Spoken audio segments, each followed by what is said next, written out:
Hello, how are you? My name's Quinlan. Welcome to an episode of Melbourne Musos. No drums today. I'm playing my 12-string guitar. The drums are having a bit of a rest this week. Now, what I thought I'd do is basically show you a 12-string guitar. They're not uncommon. Basically, they're one of the main staples of the guitar family. But many people don't know exactly how they're strung or what it's all about. Now when I talk about a 12-string guitar, let me get the strings closer to you. Can you see that there's normal 6-string guitar but in sets of 2? So you've got your E string, okay, and you've got basically the low E and then the octave, 1 octave higher. Same goes for the A string. So you get a chorusy sound, and then the D string and the octave, the G string and the octave, there it is there, and then the B string and the E string are unison strings. Okay, that's what basically goes on with a 12-string guitar, for those of you who haven't seen one before. Now what it does is it gives you very much a chorusy kind of sound when you play it.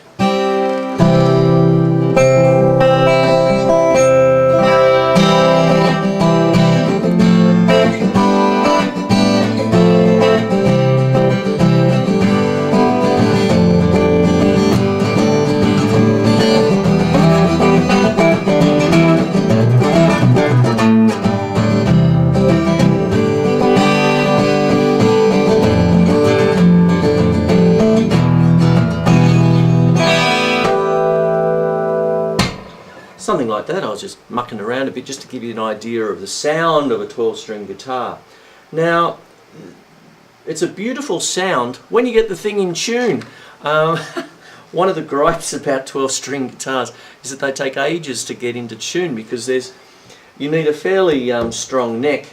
In my experience, 12-string guitar necks are usually a little bit thicker than a normal 6-string guitar neck, simply because there's so much pressure of twice as many strings pulling down on the neck.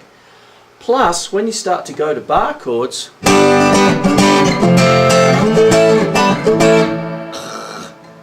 you know, a fair degree of stamina is needed. Okay, a great exercise really is if you do have a 12-string guitar, play all your bar chords on the 12-string, then go across to your electric, and it's a breeze. Sort of thing. It really builds up the strength in your hand and your fingers, right? So,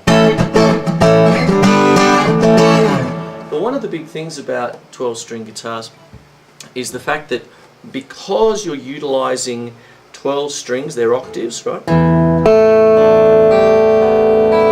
2 unisons there. It really is conducive to like utilizing your open strings for different things. So when I'm actually playing a tune,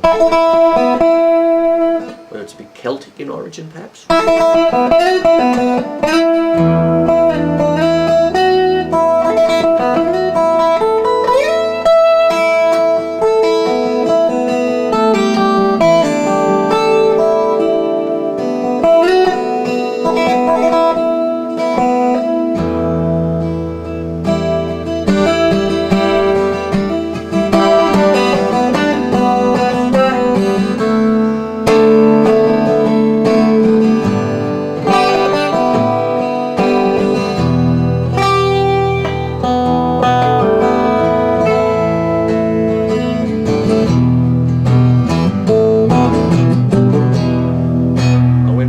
to a bit bluesish there.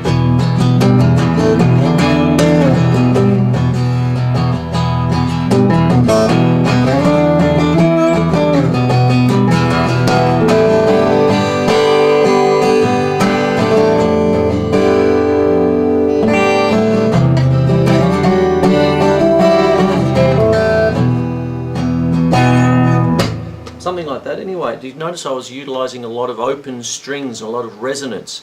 And what that brings is when you're actually playing certain chords, you're actually bringing in a certain amount of suspensions. We usually know that on the music page as a sus chord, saying something like a D chord.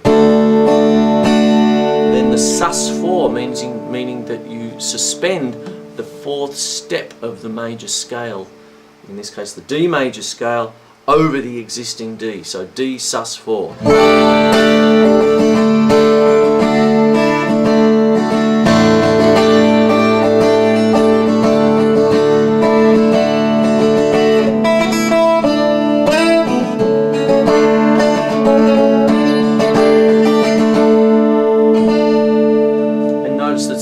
The 12 string is really giving it a really full effect. So if you want a big sound in your band, have the rhythm guitarist you know, maybe whip out the old 12 string and start to you know, maybe play a few versions of your band's songs with a 12 string as rhythm guitar sort of thing. It creates a really interesting effect. John Butler is one of the great Australian guitarists who's an absolute wizard with a multi-string guitar, 12-string guitar, but he has it set up a certain kind of way. But nonetheless, it's essentially 12-string style, and he gets an awesome sound from that. He's an absolute wizard. So John Butler's one to check out with that. Some of our famous guitarists that use 12-string is Jimmy Page from Led Zeppelin.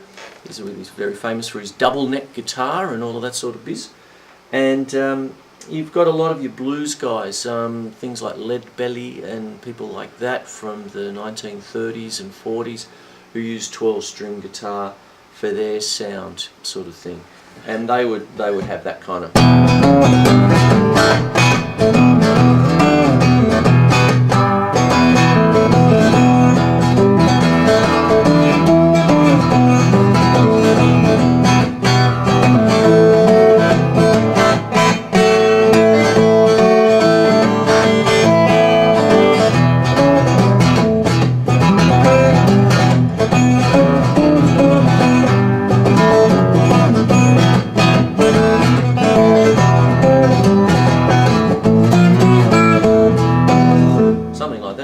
sort of thing.